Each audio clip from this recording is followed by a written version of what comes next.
ہنسی ہے کسے قدر روزہ میرے سرکار بانسا کا۔ السلام علیکم ورحمۃ اللہ وبرکاتہ۔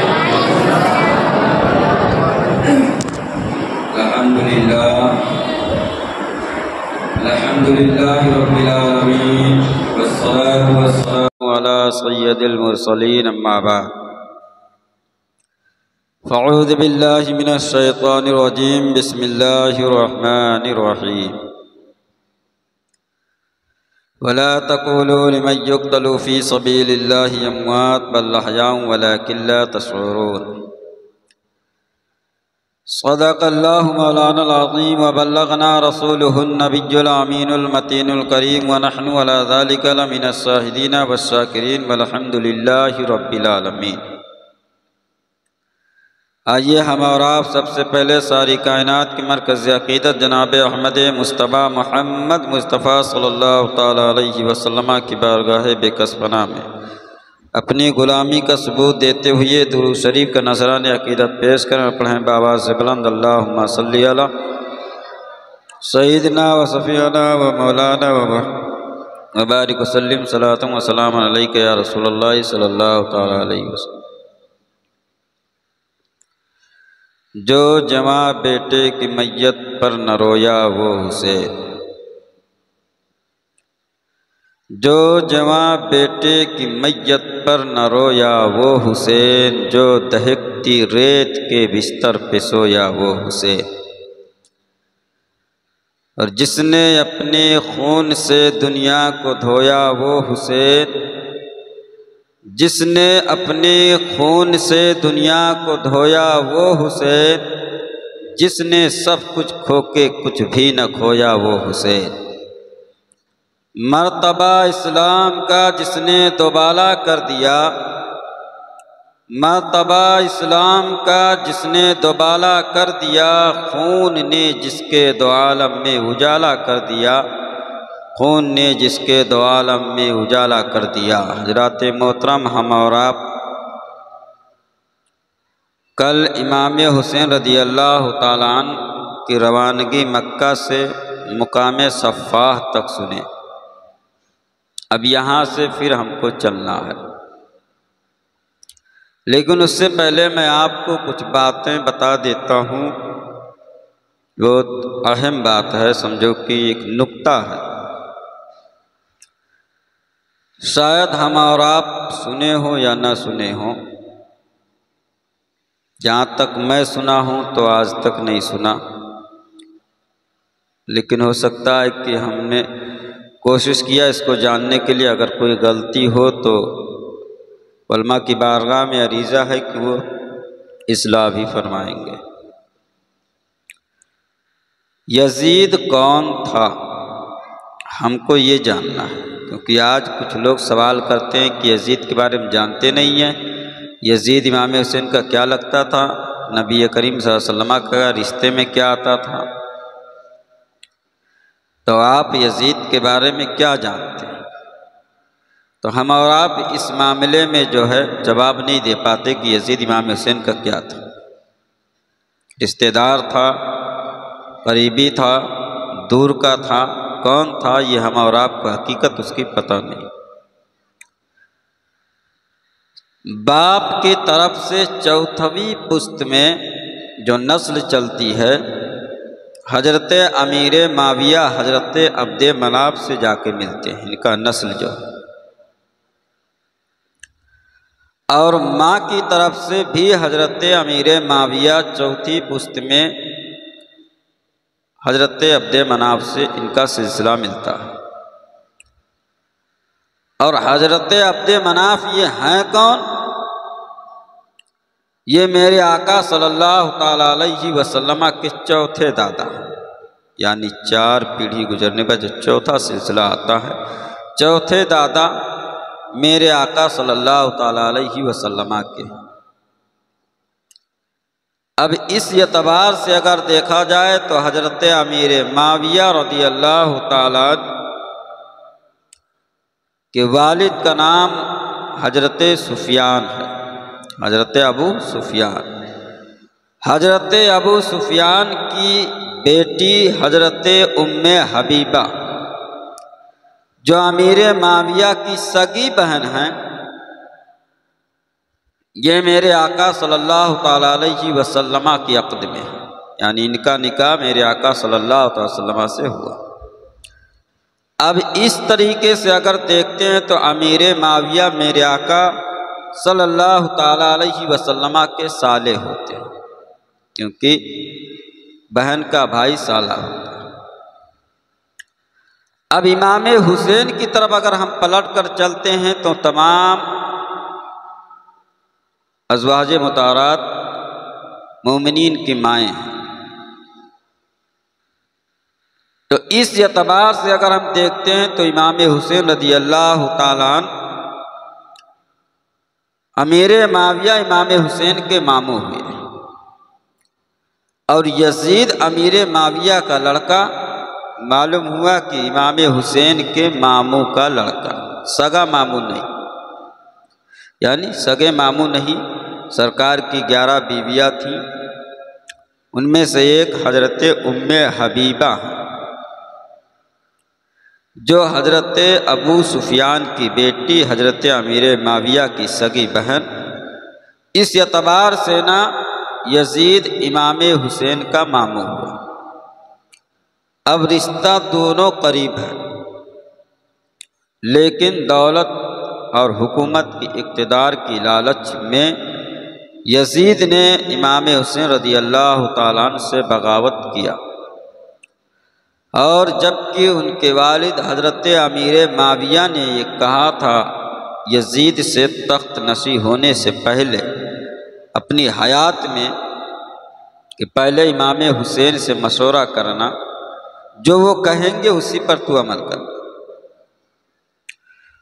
بغیر ان کے پوچھے کوئی کام تو نہیں کرنا، اور ان کو پہلے کھانا کھلا لینا پھر کھانا، اچھے لباس پہلے ان کو پہنانا پھر پہننا، یہ وصیت حضرت امیر معاویہ نے کیا تھا۔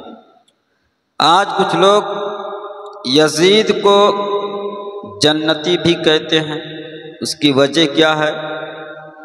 کہتے ہیں کہ وجہ یہ ہے کہ میرے آقا صلی اللہ تعالیٰ علیہ وسلم نے بخاری میں فرمایا کہ قسطنطنیہ پر جو سب سے پہلے حملہ کرے گا وہ جنتیوں کی جماعت ہوگی، قسطنطنیہ پر۔ اگر دیکھا جائے تو قسطنطنیہ پر حملہ کرنے والے حضرت عبد الرحمن بن خالد بن ولید سب سے پہلے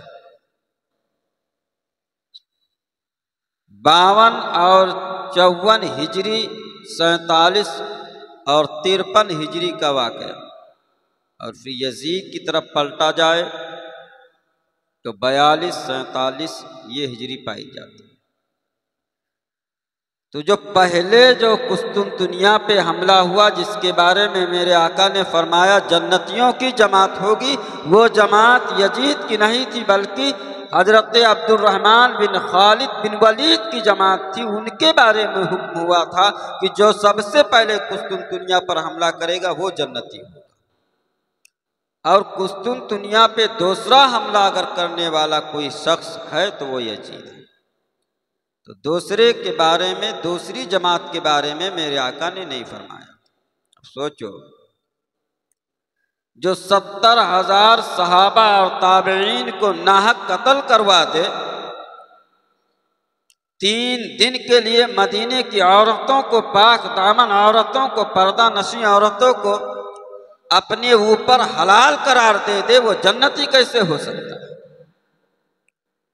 جو نواسہ رسول کے خون کا پیاسا ہے، وہ یہ بھی جانتا ہے کہ حضرت فاطمہ کے نور نظر ہیں، حضرت علی کے لخت جگر ہیں، وہ حسین جسے میرے آقا نے چوما ہے، سونگھا ہے۔ جب جبریل امین رسول اللہ کی بارگاہ میں آتے ہیں اور عرض کرتے ہیں یا رسول اللہ، ان دونوں بیٹوں میں سے ایک بیٹے کو رب نے بلایا ہے، جو پسند ہے آپ رکھ لیں اور جو اور جو پسند ہو آپ کو سب سے زیادہ اسے آپ رکھ لیں اور ایک بیٹے کو رب کے حوالے کر دیں۔ سگا بیٹا میرے آقا صلی اللہ تعالی وسلم کا، دونوں زانوں پر، ایک پر حضرت امام حسین بیٹھے ہوئے، ایک پر ان کے سگے بیٹے بیٹھے ہوئے۔ میرے آقا نے فرمایا جبریل میں اپنے سگے بیٹے کو دے سکتا ہوں لیکن امام حسین کو نہیں دے سکتا۔ تو اس حسین سے اتنی محبت کہ اپنے سگے بیٹے کو قربان کر دیا، امام حسین کو نہ دیا، اور وہ یزید امام حسین کو قتل کروایا، شہید کروایا۔ جنتی کیسے ہو سکتا ہے؟ ہم اور آپ کی عقل تصور کرتی ہے؟ جو جماعت آج امام حسین کے قاتل کو جنتی کہتے ہیں وہ سراسر بہتان لگاتے ہیں، اہل بیت سے محبت نہیں کرتے ہیں، امام حسین سے محبت نہیں کرتے۔ اگر امام حسین سے محبت ہوتی تو 3 دن کے بھوکے اور پیاسے امام حسین کو شہید کیا گیا۔ یہ تو نکتہ ہے آپ کو بتاتا ہوں۔ کربلا کے میدان میں میرے آقا نے فرمایا عاشورے کا روزہ رکھو، یوم عاشورا 10 تھی، یعنی 10ویں تاریخ، 9 10، ایک روایت میں 8 9 10 3 تھی۔ سوال ہوتا ہے کہ آقا دو جہاں صلی اللہ تعالیٰ علیہ وسلم نے 3 ہی روزہ کیوں فرمایا؟ مکمل 10 روزے فرمانا چاہیے، یا 4 روزہ ہو سکتا تھا، 3 روزہ رکھنے کا حکم کیوں دیا؟ میرے آقا صلی اللہ تعالیٰ علیہ وسلم ارشاد فرماتے ہیں سوال کرنے والوں سنو، میری نگاہ نبوت دیکھ رہی تھی کہ میرے نواسے پر جو میدان کرب و بلا میں پانی بند کیا جائے گا وہ 3 دن بند کیا جائے گا، 4تھا دن نہیں ہوگا، اس لیے روزہ رکھنے کا حکم جو دیا ہے وہ 3 ہی دن دیا۔ میرے آقا صلی اللہ علیہ وسلم نے پہلے بتایا وہ میدان کرب و بلا کی جنگ حنین یا جنگ صفین کے موقع پر حضرت علی رضی اللہ تعالیٰ عنہ صحابہ کے ساتھ میں گزر رہے ہیں اس میدان کے پاس سے، اور حضرت علی جب اس میدان کے قریب سے گزرتے ہیں صحابہ کو مخاطب کیا، اے میرے ساتھیو دیکھ لو یہ میدان، یہی وہ میدان ہے جہاں پر میرا نور نظر امام حسین شہید ہوگا۔ حضرت علی رضی اللہ تعالیٰ عنہ فرماتے ہیں یہیں پر میرے حسین کے جسم پر 72 زخم آئیں گے، اسی میدان میں حضرت عباس کے بازو قلم ہوں گے، اسی میدان میں حضرت علی اصغر 6 ماہ کے وہ بھی اپنا دم توڑیں گے۔ کتنا پہلے بتا رہا ہوں، گویا کہ حضرت علی کو بھی معلوم تھا کہ ہمارے بیٹے امام حسین کو شہید ہونا ہے، سب کو معلوم تھا، لیکن ایک سوال، جب سب کو معلوم تھا، خود امام حسین اتنے بڑے مرتبے پر فائز کہ میدان کرب و بلا میں ایک نے کہا امام تم دوزخی ہو، تم دوزخ میں جاؤ گے۔ امام حسین رضی اللہ تعالیٰ عنہ نے فرمایا میں دوزخی ہوں؟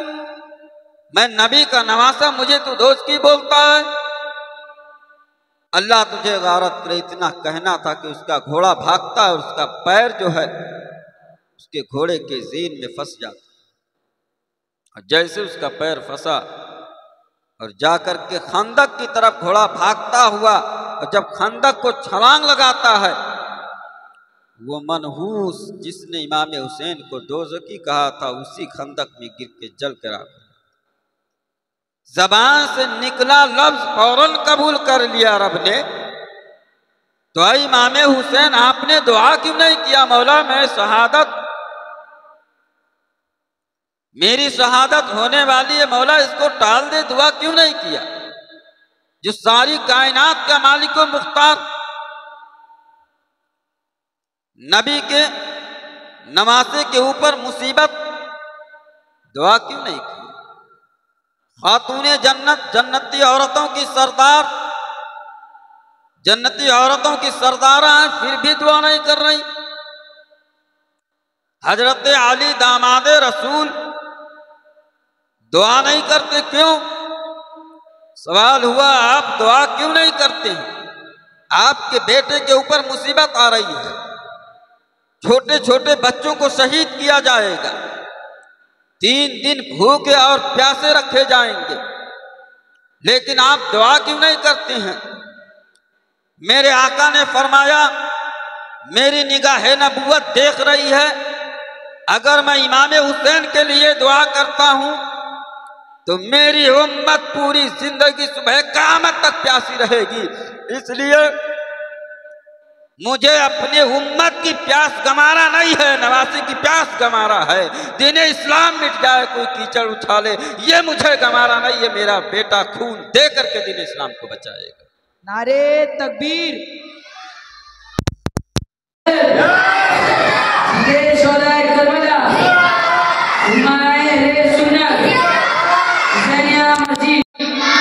انجمن حسینیہ مدرسہ نور الاسلام، نعرے تکبیر، اللہ اکبر۔ نعرے رسالت۔ اس لیے امام حسین رضی اللہ تعالیٰ عنہ کے حق میں کوئی دعا نہیں کیا، بلکہ سب نے دعا یہی کیا، مولا انہیں امتحان میں کامیاب، ان کے پیروں میں لغزش نہ آئے۔ امام حسین رضی اللہ تعالیٰ عنہ مقام صفاح پر پہنچنے کے بعد میں وہاں سے جب اپنے قافلے کو لے کر آگے چلے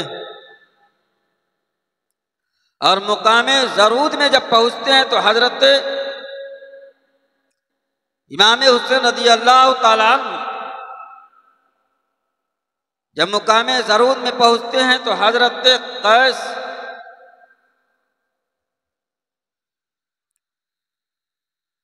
سے ملاقات ہوئی، اور ملاقات ہونے کے بعد میں کچھ باتیں کرتے ہیں، پوچھتے ہیں آپ کہاں جا رہے ہیں؟ کہا کوفہ کی طرف جا رہا ہوں، کوفہ والوں نے مجھے بلایا ہے، میں کوفہ کی طرف جا رہا ہوں۔ امام حسین کا قافلہ آگے بڑھا تو جب امام حسین کا قافلہ آگے بڑھتا ہے اور آگے بڑھنے کے بعد میں امام حسین رضی اللہ تعالیٰ عنہ جب مقام صالبہ میں پہنچتے ہیں وہاں پر کوفہ سے ایک شخص جو آ رہا تھا اس سے ملاقات ہوتی ہے، جس کا نام بکیر بتایا جاتا ہے، بکیر بن اسد مصعبہ بتایا گیا ہے۔ اس نے امام حسین سے ملاقات کیا، امام حسین رضی اللہ تعالیٰ نے پوچھا تم کیسے کہاں سے آ رہے ہو، کہاں جا رہے ہو؟ امام حسین رضی اللہ تعالیٰ عنہ سے اس نے جواب دیا، اے امام حسین میں کوفہ کی دھرتی سے آ رہا ہوں، کوفہ کے اطراف سے آ رہا ہوں، میں کوفہ سے چل کر کے آیا ہوں۔ امام حسین نے پوچھا کوفہ سے آئے ہو، ذرا کوفہ کا حالات بیان کرو، کوفہ میں کیا چل رہا ہے؟ ہمارے بھائی مسلم بن عقیل کیسے ہیں؟ ان کے دونوں بچے کیسے ہیں؟ وہ خیریت سے تو ہیں نا؟ ان کی تو اچھی دیکھ بھال کی جا رہی ہے نا؟ کوفہ والوں کے دل کہاں ہیں؟ ان کی تلواریں کہاں ہیں؟ ان کے اخلاق کیسے ہیں؟ ان کے کردار کیسے ہیں؟ جب حضرت امام حسین رضی اللہ تعالیٰ نے اس طریقے سے پوچھا ہے تو اس نے اپنے آنکھوں میں آنسو لے کر کے کہا، اے امام حسین آپ ان کے بارے میں پوچھتے ہیں، وہ مسلم بن عقیل کے بارے میں پوچھتے ہیں جن کو ابن زیاد نے چھت کے اوپر سے نیچے گروا دیا، ان کے سر کو جسم سے الگ کروایا ہے، ان کے اور پورے کوفہ میں گھسیٹا گیا ہے، ساتھ ہی ساتھ میں حضرت حامی کو بھی شہید کر دیا گیا ہے، اور ان کے ساتھ میں جو ہے حضرت قاضی سرا کو بھی شہید کر دیا گیا ہے، مذکور نام دروگا کو بھی شہید کر دیا گیا ہے، حضرت حانی کو بھی شہید کر دیا گیا ہے، اور ان کے ساتھ میں جو ہے حضرت قاضی سرا کو بھی شہید کر دیا گیا ہے، مذکور نام دروگا کو بھی شہید کر دیا گیا ہے۔ حضرت امام حسین رضی اللہ تعالیٰ عنہ کے آنکھوں میں آنسو آ جاتے ہیں اور اپنے قافلے کے پاس آتے ہیں۔ آنے کے بعد میں قافلہ والوں نے پوچھا، اے میرے آقا آپ کے آنکھوں میں آنسو کیوں ہیں؟ اے امام عالی مقام آپ کے آنکھوں میں آنسو کیوں ہیں؟ امام حسین نے کوئی جواب نہیں دیا اور اندر جاتے ہیں، جانے کے بعد میں سب سے محبت کرتی ہیں، محبت کرنے کے بعد میں قافلے کو چلنے کا حکم دے دیتے ہیں، اور جب قافلہ کو چلنے کا حکم دیتے ہیں اور چلتے چلتے جب مقام زوالہ میں پہنچتے ہیں تو امام حسین رضی اللہ تعالیٰ نے اپنے تمام ساتھیوں کو اکٹھا کیا۔ اکٹھا کرنے کے بعد میں حضرت مسلم بن عقیل کے 2 شہزادیاں ہیں، ان کے صاحبزادے بھی ہیں، حضرت مسلم بن عقیل کے بچیوں کے پاس جاتے ہیں، اور جانے کے بعد میں بڑی محبت سے اپنے سینے سے لگاتے ہیں اور محبت کا ہاتھ ان کے سر پر پھیرتے ہیں۔ جب سبقت کا ہاتھ امام حسین نے امام مسلم بن عقیل کے بچیوں پر پھیرا ہے، اللہ اکبر، دونوں بچیوں کی چیخیں نکل جاتی ہیں، اے میرے آقا حسین، آپ میرے سر پہ ہاتھ کیوں پھیر رہے ہیں؟ اس طریقے سے میرے خاندان میں ہاتھ اس پہ پھیرا جاتا ہے جس کے سر سے باپ کا سایہ اٹھ گیا ہو، جو یتیم ہو گیا ہو، اس کے ساتھ ایسا برتاؤ کیا جاتا ہے۔ اے میرے آقا حسین، کیا میرے والد شہید کر دیے گئے ہیں؟ کیا میرے بھائی ابراہیم اور محمد کو بھی شہید کر دیا گیا ہے؟ امام حسین رضی اللہ تعالیٰ عنہ اپنے دونوں بچیوں کو سینے سے لگاتے ہیں، اور لگانے کے بعد میں محبت بھری نگاہ سے دیکھا، اور دیکھنے کے بعد میں فرماتے ہیں، اے میرے نور نظر، اے میرے لخت جگر امام مسلم بن عقیل، میرے بھائی کی بچیوں، آج تمہارے سر سے تمہارے باپ کا سایہ اٹھ گیا ہے۔ ان کو کوفہ والوں نے شہید کر دیا ہے، ان کو کوفہ والوں نے شہید نہیں کیا بلکہ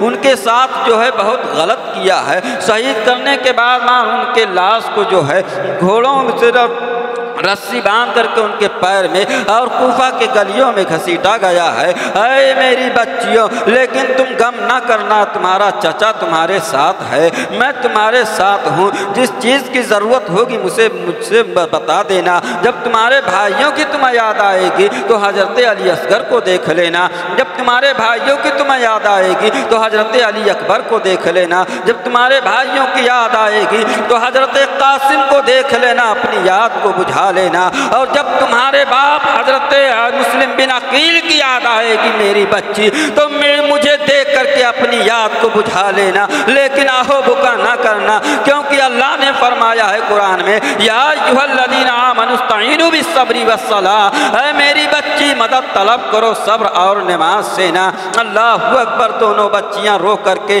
امام حسین کے سینے سے لپٹ جاتی ہیں اور چپک جاتی ہیں، کہتے ہیں اے میرے چچا، اب تو میرے والد دنیا میں نہیں رہے، میرے بھائی بھی دنیا میں نہیں رہے۔ ابھی گفتگو جاری تھی کہ حضرت مسلم بن عقیل کے بھائی کھڑے ہوتے ہیں، اور کھڑے ہونے کے بعد نے کہا، امام حسین، اب ہم ہرگز پیچھے نہیں ہٹ سکتے ہیں، اب ہم کوفہ کی سرزمین پر جائیں گے، یا تو ہم کوفہ والوں سے امام مسلم بن عقیل کا بدلہ لیں گے، یا امام مسلم بن عقیل کی طرح ہم بھی اپنی جان قربان کر دیں گے، لیکن اب پیچھے جانے کے لیے ہم اپنے قدم کو اپنے قدم کو پیچھے نہیں موڑیں گے، ہم کوفہ کی طرف رخ کرتے ہیں۔ امام حسین تمام ساتھیوں کو لے کر کے اور جب مقام ذی حسم کے کوہ ذی حسم میں پہنچتے ہیں تو کس سے ملاقات ہوتی ہے؟ حضرت حر سے ملاقات ہوتی ہے۔ وہ حر 1000 لشکر لے کر کے حضرت امام حسین کا گھیراؤ کیا ہے،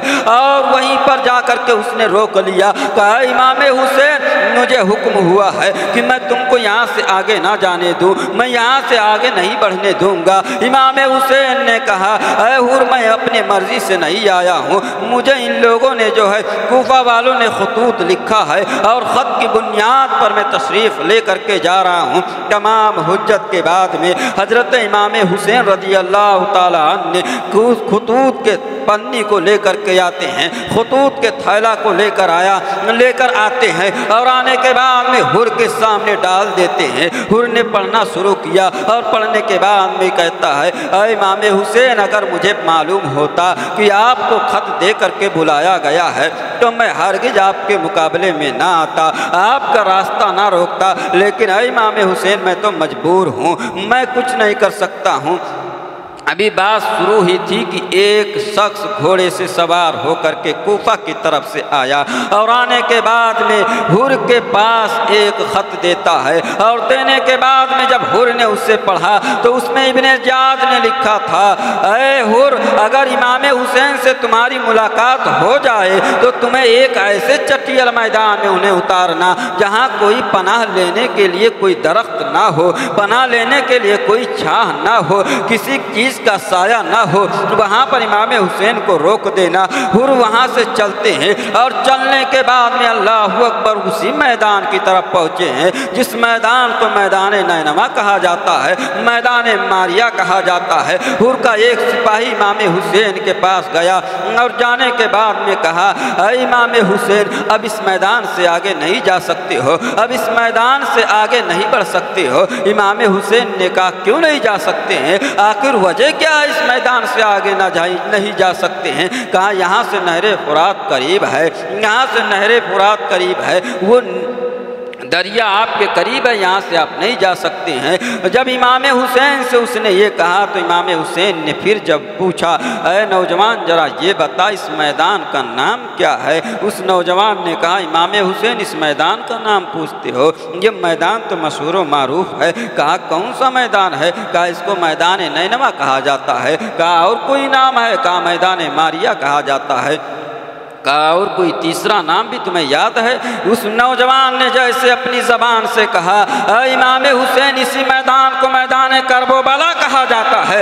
امام حسین نے اپنے ساتھیوں سے فرمایا، اے میرے ساتھیوں، اپنے گھوڑے سے اتر پڑو اور اپنے خیمے یہی نصب کر لو جس میدان کی نشاندہی میرے آقا میرے نانا نے خواب میں کیا تھا۔ وہ میدان یہی ہے، یہی وہ میدان ہے جہاں پر حضرت عباس کے بازو قلم ہو جائیں گے، یہی وہ میدان ہے جہاں میرے بیٹے 18 سال حضرت علی اکبر کے لاش پہ گھوڑے دوڑائے جائیں گے، یہی وہ میدان ہے جہاں حضرت امام حسن کی آخری نشانی بھی مجھ سے چھین لی جائے گی، یہی وہ میدان ہے جہاں پر حضرت فاطمہ رضی اللہ تعالیٰ عنہ حضرت سیدہ کے آنچل کو تار تار کر دیا جائے گا، یہی وہ میدان ہے جہاں پر ہمارے اوپر 3 دن پانی بند کر دیا جائے گا۔ اے امام حسین رضی اللہ تعالیٰ عنہ، امام حسین رضی اللہ تعالیٰ عنہ سے میں نے سوال کیا عالم تصور میں، اے امام حسین رضی اللہ تعالیٰ عنہ، آپ مقام صالبہ میں پہنچے ہیں، کسی سے نہیں پوچھا یہ کون مقام ہے؟ مقام جہشم میں پہنچے ہیں، کسی سے نہیں پوچھا یہ کون سا مقام ہے؟ مقام زبالہ میں پہنچے ہیں، کسی سے نہیں پوچھا یہ کون سا مقام ہے؟ لیکن اس مقام کے بارے میں کیوں پوچھ رہے ہو؟ تو امام حسین جواب دیتے ہیں، نادان سن لے، میرے آقا نے فرمایا تھا، اے میرے بیٹے حسین، وہ ایسا میدان ہوگا کہ اس میدان کا نقشہ ہی عجیب ہوگا، اس میدان کے ذرے عجیب ہوں گے، اس میدان کا مشاہدہ کرنا عجیب ہو جائے گا۔ امام حسین رضی اللہ تعالیٰ عنہ سے میں نے پوچھا عالم تصور میں، اے امام حسین، آپ نے تو ہر میدان میں رکے لیکن کسی سے اجازت طلب نہیں کیا ہے، اور جب میدان کربلا میں رک رہے ہیں تو آپ پوچھ رہے ہیں اس میدان کا مالک کون ہے، اس میدان کا نگہبان کون ہے، اس میدان کا جو ہے وارث کون ہے، اور معلوم کرنے کے بعد میں آپ نے یہاں رہنے کی قیمت ادا کیا ہے۔ اے امام حسین، آخر کیوں قیمت ادا کیا ہے؟ تو امام حسین فرماتے ہیں، اے سوال کرنے والے سن لے، میرے آقا نے فرمایا ہے، جب تمہارا کہیں اپنی مقام بنانا ہو، جب کہیں تم اپنے اہل و عیال کو رکھنا چاہتے ہو تو سب سے پہلے اس مکان کے مالک کو تلاش کرو، سب سے پہلے اس مکان کے بارے میں جانکاری لو، اس مکان کا جو ہے وارث کون ہے، تاکہ جب تم کل اس میں بس جاؤ یا تم کسی کو اس میں جو ہے دفن کر دو، کسی کے جنازے کو اس میں دفن کر دو، کسی کی قبر اس میں بنا دو، تو وہ مکان مالک آ کر کے تمہارے لاش نہ نکال سکے، تمہیں اس میدان سے نہ نکال سکے۔ اس لیے میں نے میدان کے مالک کو پوچھا ہے، کل جب میں شہید ہوں، جب میرا بیٹا شہید ہو اور اس میدان میں جب ہمارے جو ہے قبر انور کو بنایا جائے تو کوئی آ کر کے میری قبر کو یہاں سے نہ ہٹا سکے، اس لیے میں نے قیمت دیا ہے۔ یہ امام حسین رضی اللہ تعالیٰ عنہ فرماتے ہیں، اب امام حسین رضی اللہ تعالیٰ عنہ اپنے خیمے کو نصب کیا ہے، اور نصب کرنے کے بعد میں اپنے بیٹے علی اکبر کو رات کی تنہائی میں بلایا، اور بلانے کے بعد میں کہا، بیٹا علی اکبر، میدان میں خیمہ نصب ہو گیا ہے، لیکن ذرا اس میدان کا مشاہدہ کر کے آؤ، یہ میدان ہے کیسا۔ آج ہم اور آپ جب کسی گھر میں رہتے ہیں نا تو گھر کو دیکھتے ہیں اچھی طرح، اس میں کیا کیا چیزیں ہیں کیا نہیں ہیں۔ اسی طرح امام حسین نے اس میدان کو دیکھا۔ اپنے بیٹے حضرت علی اکبر سے کہتے ہیں بیٹا علی اکبر ذرا دیکھ کر کے آؤ۔ حضرت علی اکبر رات کی تاریکی میں ہاتھ میں تلوار لیتے ہیں، گھوڑے پر سوار ہوتے ہیں، میدان میں دیکھنے کے لیے گھوڑے پہ سوار ہوئے میدان کا نقشہ ملاحظہ کیا، مشاہدہ کیا، نظارہ کیا۔ رات کے تنہائی میں جب میدان سے پلٹ کر خیمے کی طرف چلے ہیں، اللہ اکبر، تب کون سا منظر تھا۔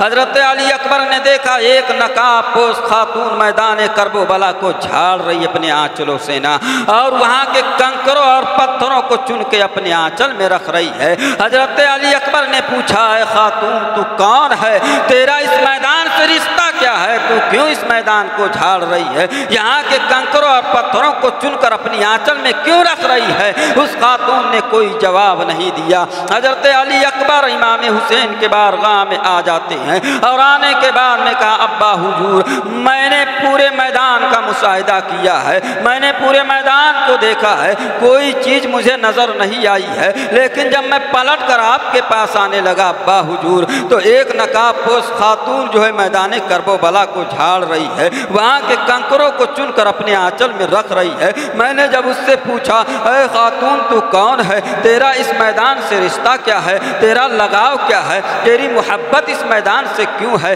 اتنی محبت کیوں کر رہی ہے، یہاں کے کنکروں کو کیوں چن رہی ہے، یہاں کے ذرات کو کیوں صاف کر رہی ہے، تو اس خاتون نے کوئی جواب نہیں دیا۔ ابا حضور میرے سمجھ میں نہیں آ رہا ہے کہ وہ خاتون کون ہے، وہ خاتون کون ہے۔ حضرت امام حسین سے حضرت علی اکبر اتنا بیان کرنے کے بعد خاموش ہو جاتے ہیں۔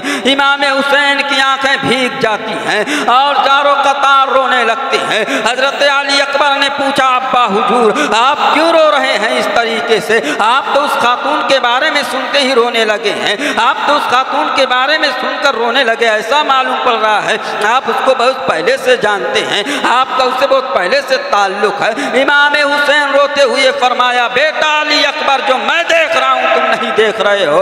کہا ابا حضور تم کیا دیکھ رہے ہو، کہا جو میدان کرب و بلا کو جھاڑ رہی ہے وہ کوئی عام خاتون نہیں ہے، وہ تیری دادی فاطمہ ہے، اور میدان کرب و بلا کو اس لیے جھاڑ رہی ہے جب کل میرا لال اس میدان پر گھوڑے سے گرے تو کوئی کنکر اس کے جسم سے نہ چبھ جائے، اس لیے میدان کرب و بلا کو جھاڑ رہی ہے۔ نعرہ تکبیر، نعرہ رسالت، ذکر شہداء کربلا، علماء اہل سنت، حسینیہ مسجد، انجمن حسینیہ مدرسہ نور الاسلام، نعرہ تکبیر، نعرہ رسالت۔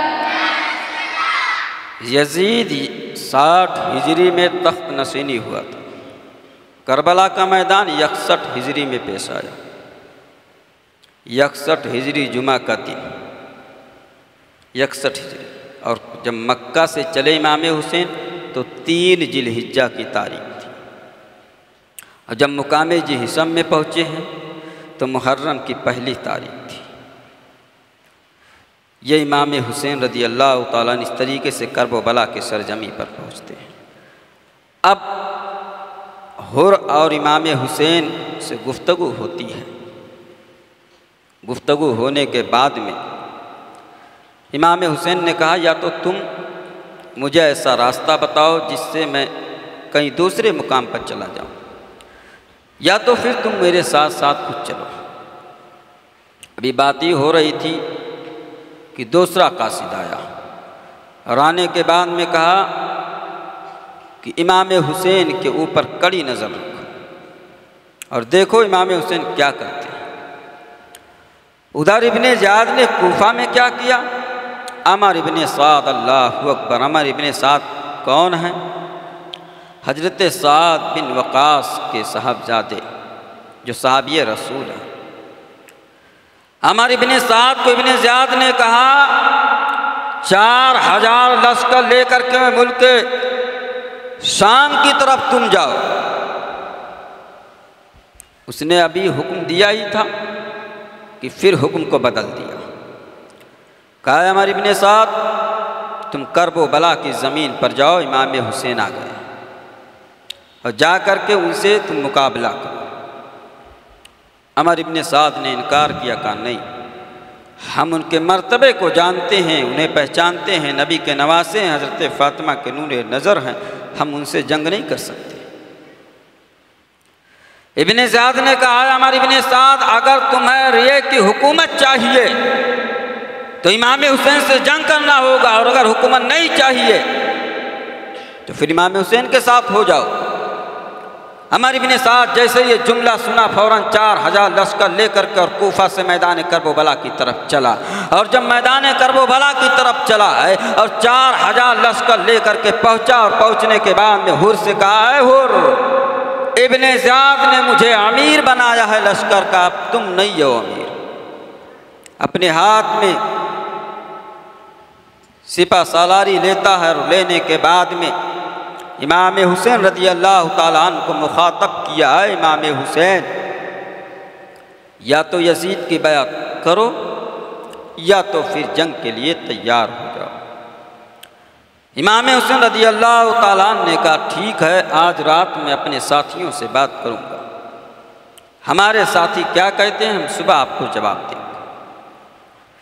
امام حسین رضی اللہ تعالیٰ عنہ رات کی تنہائی میں اپنے ساتھیوں کو جمع کیا، اور جمع کرنے کے بعد میں فرمایا، اے میرے ساتھیوں، تم نے تو اپنے کانوں سے سن لیا ہے، حضرت مسلم بن عقیل کو کوفہ میں شہید کر دیا گیا ہے، ان کے دونوں بچوں کو شہید کر دیا گیا ہے، کوفہ والوں نے غداری کیا، ہمارا ساتھ چھوڑ دیا ہے، ہمیں تنہا چھوڑ دیا ہے، اور اب ہمارا کوئی حامی اور جو ہمارا کوئی مددگار نہیں ہے، اب ہم جو ہے تنہا کرب و بلا کی زمین پر ہیں۔ اے میرے ساتھیوں، میں آپ کے اوپر چھوڑتا ہوں، اور میں تم کو اجازت دیتا ہوں، کل میدان محشر میں نانا سے خود کہوں گا کہ میں نے انہیں جانے کی اجازت دیا تھا۔ اے میرے ساتھیوں، تم میں سے جو چاہے وہ جا سکتا ہے، کیونکہ یہ ایسی منزل ہے کہ یہاں سے اب دوبارہ پلٹ کر زندہ نہیں جانا ہے۔ امام حسین نے یہ جملہ اپنے ساتھیوں میں کہا، تمام کے تمام ساتھی اپنے سر کو جھکائے ہوئے بیٹھے ہوئے ہیں، اللہ اکبر، تمام ساتھی بیٹھے ہوئے۔ امام حسین نے ایک ساتھی کو جب آواز دی، اے میرے ساتھی، ذرا چراغ کو بجھا دو، کیونکہ رات کے یہ اجالے میں جو ہے جانے سے نا شرم محسوس کرتے ہیں کہ امام کے سامنے اٹھ کر کیسے جاؤں میں، ابھی تو اجالا ہے۔ جب چراغ کو گل کیا گیا ہے، بجھا دیا گیا، تھوڑی دیر کے بعد چراغ کو روشن کیا گیا۔ امام حسین دیکھتے ہیں میرے ساتھی جتنا پہلے موجود تھے اتنا ابھی بھی موجود ہیں۔ امام حسین نے پوچھا، اے میرے ساتھیوں، تم کیوں نہیں جا رہے ہو؟ میری وجہ سے اپنے بچوں کو یتیم نہ کرو، میری وجہ سے اپنے بیوی کو بیوہ مت بناؤ۔ ساتھیوں نے ایک ذبح ہو کر کے کہا، اے امام حسین، ہم یہاں آئے ہیں اپنی جان کو آپ کے قدموں پر نچھاور کرنے کے لیے، پیٹھ دکھا کر بھاگنے کے لیے نہیں آئے ہیں۔ کل میدان محشر میں اگر آپ کے نانا نے پوچھ لیا، اگر امام حسین نے تمہیں اجازت دے دیا تھا تو تم پلٹ کر چلے آئے تھے، کیا تم پر یہ حق نہیں بنتا تھا کہ امام حسین پر اپنی گردن قربان کر دو؟ امام حسین کو تم نے نہیں پہچانا تھا، وہ ہمارے نواسے ہیں، وہ ہمارے جسم کے ٹکڑے تھے، کیا تمہارا یہ حق نہیں تھا؟ تو اس وقت میں جواب کیا دوں گا؟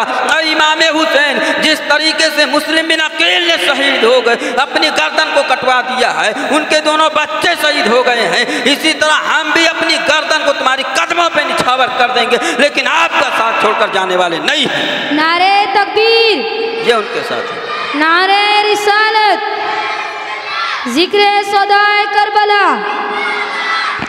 علماء اہل سنت، حسینیہ مسجد، انجمن حسینیہ مدرسہ نور الاسلام، نعرہ تکبیر، نعرہ رسالت۔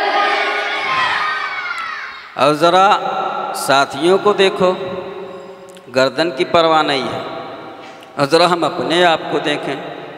امام صاحب ابھی سلام پڑھنے کے بعد میں مائک لیں گے، بھائی امام حسین کے نام پر فاتحہ میں آپ لوگ حصہ لے لو۔ تو کچھ لوگ تو نیچے سر کر کے بھاگ جاتے ہیں، کچھ لوگ جیب میں دیکھتے ہیں، کہتے ہیں دیکھوں کئی روپیہ، تو بڑے کھینچ کھانچ کے 100 روپیہ نکالتے ہیں۔ حقیقت بات بول رہا ہوں، بڑی تلخ جملہ ہے۔ ارے ساتھیوں نے تو گردن دینے کے لیے تیار ہیں، اور امام حسین کے سجدائے ان کے نام پر نیاز لانے کے لیے تیار نہیں، اور کیا دعویٰ کرتے ہیں؟ امام حسین سے محبت کرتا ہوں۔ کیسی محبت ہے بتائیے آپ؟ یہی محبت امام حسین؟ تمہارے گھر کے بازو میں ایک غریب کا بچہ بھوک سے تڑپ رہا ہے اور تم اپنے نام کے لیے ڈیگ پہ ڈیگ لٹائے جا رہے ہو، ایک بھوکے بچے کو نہیں کھلا سکتے۔ محبت امام حسین کی نہیں ہے، دکھاوا۔ ان کے ساتھیوں کی طرح محبت کرو۔ کہا امام حسین نہیں جا سکتے، اور آج ہم کیا ہیں؟ پوری تاریخ کربلا اٹھا کر کے دیکھ لو، بیٹے کی شہادت، بھتیجے کی شہادت، بھائی کی شہادت، لیکن اتنی شہادتوں کے باوجود بھی امام حسین کی نماز قضا نہیں ہوئی ہے۔ 72 زخم جسم پر آئے ہیں، لیکن اپنے سر کو سجدے میں رکھ کر کے اعلان کیا تھا، اے میری ماں فاطمہ، آپ ایک سجدہ کرتی تھی تو کہتی تھی اے مولا اتنی بڑی رات بنا دے کہ تیرے رسول کی بیٹی کا سجدہ مکمل ہو جائے۔ میری ماں تیری سجدہ مکمل تو نہیں ہوا، لیکن کربلا کی دھرتی پر آج تیرا بیٹا تیرا سجدہ مکمل کرتا ہوا نظر آ رہا ہے۔ سر رکھتے ہوئے سب لوگوں نے دیکھا، سر اٹھاتے ہوئے کسی نے نہیں دیکھا۔ اور ہم کیا کرتے ہیں؟ ذرا سی بخار آئی، بستر لے لیا، نماز اذان ہو رہی، نماز نہیں۔ اور محبت کیا ہے؟ امام حسین سے بڑی لگاؤ، بڑی محبت ہے۔ جہاں سے نکلیں گے امام حسین کا گن۔ کب تک؟ صرف محرم کے مہینے تک۔ محرم مہینہ ختم ہوا، اب امام حسین کا نام لینے والا کوئی نہیں۔ بڑی محبت امام حسین سے۔ امام حسین کے حق میں قرآن پڑھ کر بخشواؤ، درود و سلام پڑھ کر کے بخشواؤ، کلمے پڑھ کر کے بخشواؤ۔ تو آپ کہیں گے کیا کریں، ہماری ماں نے تو ہمیں قرآن پڑھایا ہی نہیں تھا، ہم تو ڈاکٹر اور انجینئر کا کورس کر کے نکل گئے، دولت کی لالچ میں امام حسین کے نام سے کیا بخش دوں؟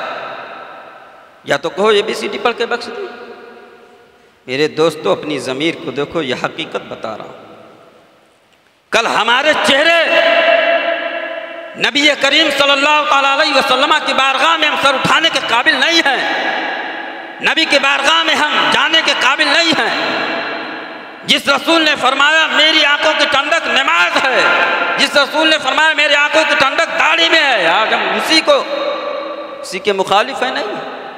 اور امام حسین سے محبت، امام حسین رضی اللہ تعالیٰ نے اپنے تمام ساتھیوں کو مخاطب کیا، اور مخاطب کرنے کے بعد میں سب سے کہا ہے میرے ساتھیوں ٹھیک ہے، اگر تم جانا نہیں چاہتے ہو تو ٹھیک ہے۔ اب عمر ابن سعد سے کہا ٹھیک ہے، میری 3 باتیں تمہارے پاس، اگر تم 3 باتوں پر متفق ہو جاتے ہو تو ٹھیک ہے۔ امام حسین نے کہا سب سے پہلی بات یہ ہے کہ میں خود نہیں آیا، کوفہ والوں نے بلایا۔ اگر تم میرا مدد نہیں کر سکتے ہو تو ایک ایسا راستہ بتاؤ جو میں یہاں سے ہٹ کے دوسرے مقام پہ جا کے میں اپنی زندگی گزار لوں۔ اس پر راضی نہیں ہو تو یا تو پھر مجھے یزید کے پاس لے کر کے چلو، وہاں ہم بات کریں گے بیٹھ کر۔ عمر ابن سعد سنتا رہا، اور اگر اس پہ بھی تیار نہیں ہو تو پھر تم میرے ساتھ ساتھ چلو، میرے ساتھ ساتھ چلو، ہم مدینہ واپس چلتے۔ تینوں باتوں کو اس نے نوٹ کیا، اور نوٹ کرنے کے بعد میں ابن زیاد کے پاس بھیج دیا۔ ابن زیاد نے پڑھا تو اس کے دل میں یہ خیال آیا تاکہ اب صلح کی صورت پیش آ گئی ہے، اب صلح کر لیا جائے، لیکن سمر بیٹھا ہوا تھا۔ کم وقت نے کہا ابن زیاد تم صلح کرو گے؟ وہ امام جو یزید کی بیعت کرنے سے انکار کیا، اگر تم صلح کر لیتے ہو تو تمہارے لیے یہ شرمندگی ہے، تم لکھ کر کے بھیجو، اگر وہ کوفہ میں آ کر تمہارے سامنے اپنے سر کو جھکا لیتے ہیں تو تم صلح کر لو ورنہ مت کرو، جنگ کا اعلان کر دو۔ اور عمر ابن سعد سے کہو کہ محبت دکھانے کے لیے نہیں بھیجا ہوں، جنگ کرنے کے لیے بھیجا ہوں۔ سمر نے جیسے یہ جملہ کہا ابن سعد کی طرف اس نے ابن زیاد نے فوراً حکمنامہ دیا، کہا ہے سمر ہرگز نہیں، صلح نہیں ہو سکتی، تم وہاں صلح رحمی پیش کرنے کے لیے نہیں گئے، تمہیں جنگ کے لیے بھیجا گیا ہے۔ ایک قاصد عمر ابن سعد کے پاس پہنچا اور دوسرا قاصد 22,000 کا لشکر لے کر پہنچتا، اور پہنچنے کے بعد میں عمر ابن سعد نے کہا نہر فرات پر تم پہرا بٹھا دو۔ 8 محرم الحرام کو نہر فرات پر پہرا بٹھا دیا۔ عمر ابن سعد نے کہا امام حسین اس نہر سے پانی ایک پرندہ یعنی جتنے پرندے ہیں سارے پرندے پی سکتے ہیں، لیکن تمہارے خیمے میں ایک قطرہ پانی نہیں پڑ سکتا۔ میں نے ابن زیاد سے پوچھا، ابن زیاد ایک طرف تو 22 نفوس قدسیہ، اس میں سے بیوی، بچے، بوڑھے، جوان سب ہیں، ہتھیار کا سامان بھی نہیں، تمہارے پاس 22,000 کا لشکر، پھر تم نے پانی پر پہرا کیوں بٹھایا؟ ضرورت کیا تھی؟ چاہتے تو 1 منٹ کے اندر وہ چٹکیوں میں مسل سکتے تھے، تم نے 22,000 کے لشکر کو لے کر کے پھر بھی نہر فرات پہ پہرا بٹھا دیا۔ ابن زیاد نے کہا سوال کرنے والے سن لے، حسین ابن علی کسی اور کا نام نہیں ہے، ارے وہ علی کے شہزادے ہیں کہ 3 دن کے بھوکے پیاسے اگر وہ رہتے ہیں تب بھی ان سے مقابلہ کرنا آسان نہیں ہے، اس لیے میں نے پہرا بٹھایا ہے۔ جب وہ 3 دن کے بھوکے پیاسے رہیں گے اور بھوک اور پیاس سے نڈھال ہو جائیں گے تو ہمارے لیے آسان ہو جائے گا ان سے مقابلہ کرنا، اور اگر میں نے پہرا نہیں بٹھایا تو ان کا ایک غلام ہمارے 70 غلاموں پر بھاری، سبحان اللہ۔ اس لیے اس نے نہر فرات پہ پہرا بٹھایا تھا۔ خوف دیکھو، 72,000 لشکر کے ساتھ آیا، پھر بھی نہر فرات پہ پہرا۔ کیا کہہ رہا کہ ایک غلام 70 غلاموں پر بھاری، 70 یزیدیوں پر بھاری، کیونکہ نبی کریم صلی اللہ تعالیٰ علیہ وسلم کے خاندان کے چشم و چراغ۔ تو یہ ابن زیاد نے، میرے آقا امام نے تقریر کیا، اے کوفہ والو، اے یزیدیو، تم مجھ سے مقابلہ کرنے ہو، میرے مرتبے کو جانتے ہو، میں نواز رسول ہوں، حضرت فاطمہ کا لاڈلا ہوں، حضرت علی ہمارے والد ہیں، حضرت حسن ہمارے بھائی ہیں، مجھے نبی سنا کرتے تھے، نبی مجھے چوما کرتے تھے، نبی نے فرمایا جنتی نوجوانوں کے سردار ہیں، نبی نے فرمایا میرے جسم کے ٹکڑے ہیں، لیکن اے یزیدیو بتاؤ، میرا پانی تم نے بند کیا، میرا کھانا تم نے بند کیا، لیکن یہ بتاؤ کہ میں نے کبھی نماز چھوڑا؟ کہا نہیں۔ کہا ہم نے کبھی تم کو تکلیف دیا؟ کہا نہیں۔ کہا ہم نے کبھی تمہارے بچوں کو تکلیف دیا؟ کہا نہیں۔ کہا ہم نے کبھی تمہارا مال کو تمہارے مال کو ہڑپا؟ کہا نہیں۔ کہا پھر ہم نے کبھی تمہارے راہوں میں کانٹے بچھایا؟ کہا نہیں۔ کہا ہم نے کبھی دین سے منہ کو موڑ لیا؟ کہا نہیں۔ کہا ہم نے بتاؤ کس بنا پر میرا پانی بند کیا ہے؟ میں نے سوال کیا، اے امام حسین، آپ نے ان سے کیوں سوال کر رہے ہیں کہ میں نے کبھی یہ چیز کیا ہے؟ میں نے کبھی نماز چھوڑا کہ نہیں؟ میں نے جو جھوٹ بولا کہ نہیں؟ میں نے شراب پیا کہ نہیں؟ میں نے نماز چھوڑی کہ نہیں؟ یہ سوال کیوں کر رہے ہو؟ امام حسین نے فرمایا سوال کرنے والے ذرا کرب و بلا کی زمین کو چھوڑ اور چل مکہ کی دھرتی پر۔ جب کوہ صفا پر میرے آقا کھڑے ہوئے تھے اور کھڑے ہونے کے بعد میں تمام مکے والوں کو اکٹھا کیا اور اکٹھا کرنے کے بعد میں اعلان کیا میں کون ہوں؟ کہا تم محمد ابن عبداللہ ہو۔ کہا میں نے کبھی جھوٹ بولا؟ کہا نہیں، تم صادق و امین ہو۔ اللہ اکبر، صادق و امین کا جملہ کہا تھا، اور میرے آقا نے جب ان سے اپنے کریکٹر کی گواہی لیا اور لینے کے بعد میں پھر اعلان کیا میں نبی ہوں، قرآن آخری کتاب ہے، میرا حکم مان لو، تو سب لوگوں نے کوئی گالی دے کر کے اٹھا تھا اور کوئی برا بھلا کہتا ہوا اٹھا تھا۔ میرے آقا نے درس دیا، اے میرے بیٹے امام حسین، کربلا میں جب تم جانا تو سب سے پہلے اپنے کریکٹر کی گواہی لے لینا، اس کے بعد میں کوئی قدم اٹھانا۔ اس لیے میں نے ان سے سوال کیا ہے۔ اللہ رب العزت کی بارگاہ میں دعا ہے کہ ہم اور آپ کو انہی باتوں پر عمل کرنے کی توفیق و رفیق عطا فرمائے۔ انشاءاللہ یہاں سے کل شہادت کی بیان شروع ہوگی، یعنی پہلے کس کی شہادت ہوئی، بعد میں کس کی شہادت ہوئی، اس طریقے سے ہم ایک ایک کر کے ہر ایک کی شہادت بھی سماعت کریں گے۔ اور شہادت کے ساتھ ساتھ میں میرے دوستو ذرا اپنے گھروں میں امام حسین سے اگر عقیدت ہے تو قرآن ضرور پڑھو، امام حسین کے نام پر بخشواؤ، اور امام حسین کو یاد کرو تو دل سے یاد کرو، یہ ہماری آپ سے گزارش ہے۔ اللہ رب العزت کی بارگاہ میں دعا ہے کہ اللہ تعالی ہم سبھی لوگوں کو امام حسین سے سچی عقیدت و محبت کرنے کی توفیق و رفیق عطا فرمائے۔ وآخر دعوانا الحمدللہ رب العالمین۔ السلام علیکم۔